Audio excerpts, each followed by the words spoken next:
Voilà maintenant plusieurs décennies que je m'étais assoupie, gagnée par une torpeur dont je ne pensais jamais plus m'éveiller. Je me souviens pourtant de ce qui m'avait animée des siècles durant. Depuis ma naissance, en ce jour de 1762, quand mon créateur, Jean-Gabriel Legendre, ingénieur du roi, acheva ma construction.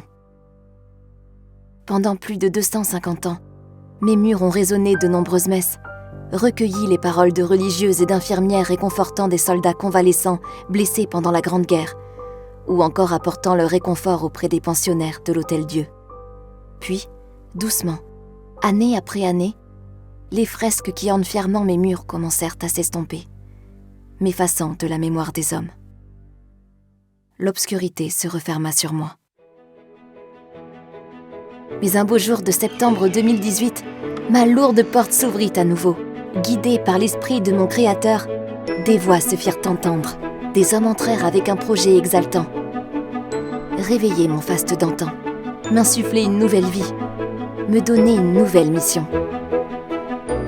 Être la lanterne de la cité du vitrail.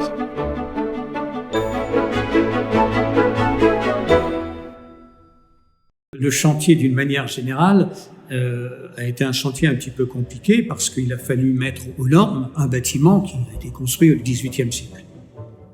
Le défi était immense. 3 siècles s'étaient écoulés depuis la pose de ma première pierre. Les stigmates du temps et le passage des hommes avaient fini par altérer ma structure et ternir son éclat. Les travaux concernent les intérieurs et les extérieurs. On doit obtenir un bâtiment qui reste dans le patrimoine ancien. Après notre passage, on doit plus voir normalement où on est intervenu.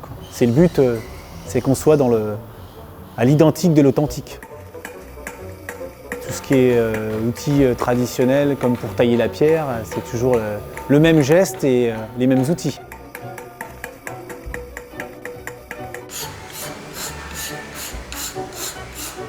Dans le cadre de la réalisation des travaux, nous avons retrouvé un trou, et ce trou s'est avéré être l'ancien tour. En fait, c'était la possibilité que donnaient les religieuses de l'époque, qui dirigeaient l'hôpital, aux personnes en difficulté, d'abandonner leurs enfants. Donc, c'est la raison d'être de l'inscription, vous voyez, sur la rue de la Cité, enfants. Durant toutes ces années de sommeil, seule la lumière du soleil venait illuminer mes grandes verrières blanches. Oubliez le temps où l'atelier de Guillaume Erdmann, en 1867, m'avait paré de magnifiques vitraux colorés, aujourd'hui disparus à jamais. Il comptait des scènes de miracles tirées des évangiles, qui redonnaient espoir et courage aux malades. Notre parti a été de dire, nous n'avons plus de vitraux anciens, on va laisser de la vitrerie blanche, on va réaliser l'équivalent d'un double vitrage dans ces grandes verrières, pour pouvoir permettre de recevoir à volo des vitraux contemporains ou anciens qui seront présentés aux visiteurs.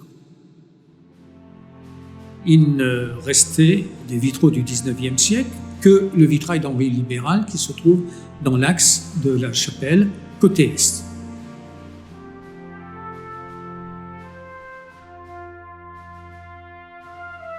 Et l'oculus à l'ouest était également dépourvu de vitrail. Il nous a semblé intéressant de marquer la contemporanéité de cette cité du vitrail en faisant appel à une artiste qui a conçu un vitrail symbolique de la lumière. Et ce pied de nez entre un vitrail ancien du XIXe siècle, un vitrail contemporain et des baies latérales qui vont recevoir des vitraux de toute époque dans le cadre de la muséographie qui va se développer, ça nous paraissait assez intéressant.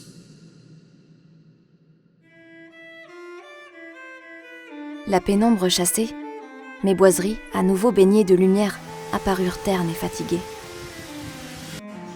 Je fus alors l'objet d'une attention de tous les instants. Un aéropage de menuisiers et d'ébénistes se relayèrent à mon chevet. Leurs gestes sûrs et précis sauvèrent ce qui pouvait encore l'être, ne remplaçant à l'identique que le nécessaire. Ils furent à leur tour les artisans de ma renaissance. Grâce à eux, je recouvris mon lustre d'antan. La mission qu'on a confiée aux menuisiers, c'était de restaurer les portes anciennes, d'isoler bien sûr les menuiseries extérieures, de restaurer l'escalier d'honneur, avec le souci toujours permanent de garder un maximum des matériaux anciens.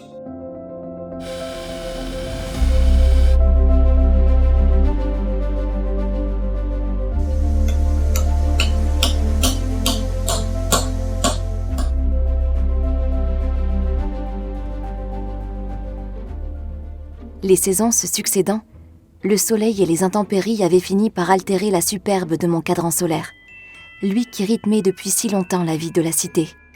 Le cadran solaire que vous voyez en façade occidentale de la chapelle est très intéressant. C'est un cadran solaire à 2 étages. C'est sans doute un des plus beaux cadrans solaires de la région, et il y en a, et nous sommes quasiment persuadés qu'il date des années 1760, parce que c'est un cadran solaire qui date de la construction de la chapelle.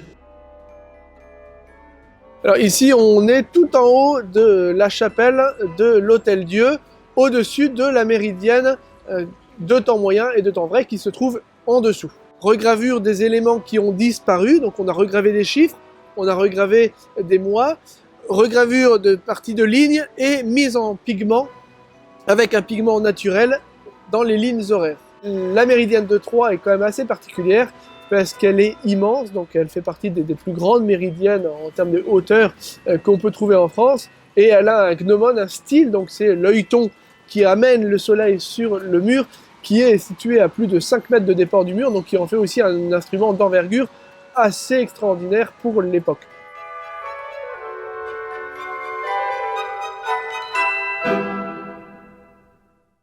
Au fil des ans, mes peintures en trompe-l'œil, mes fresques éclatantes et mes ornements dorés avaient fini par se voiler, n'attendant que les mains expertes et délicates de mes restauratrices qui, avec une infinie patience, les révélèrent à nouveau. Dans un premier temps, on doit conserver la peinture existante. Donc on conserve la peinture existante en la refixant à son support quand elle est désolidarisée et en apportant toutes les sécurités nécessaires pour assurer sa pérennité dans le temps. C'est une peinture qui a été réalisée au XIXe siècle, sans doute très rapidement. Et c'est pour ça que ce décor était altéré, sans doute, parce qu'il n'avait pas été fixé. Les murs qui étaient sales, avalis par le temps, etc., ont été restaurés, les peintures ont été restaurées, et le plafond voûté, dessiné par André Azzi, a été restauré. Ça a été un travail assez délicat qui a été réalisé, parce que si on passait le doigt sur la peinture, elle s'effaçait. C'était une peinture, dans notre jargon on dit à la détrempe, c'est-à-dire une peinture qui était faite directement sur les murs sans véritablement être fixée. Donc ça a rendu effectivement la restauration assez délicate. Les restauratrices ont passé des heures pour pouvoir consolider ce décor. La métamorphose enfin achevée, je réalisais avec fierté le chemin parcouru. Moi qui guidais les âmes, moi qui soignais les corps, j'allais maintenant préserver et transmettre un savoir ancestral. L'art du vitrail.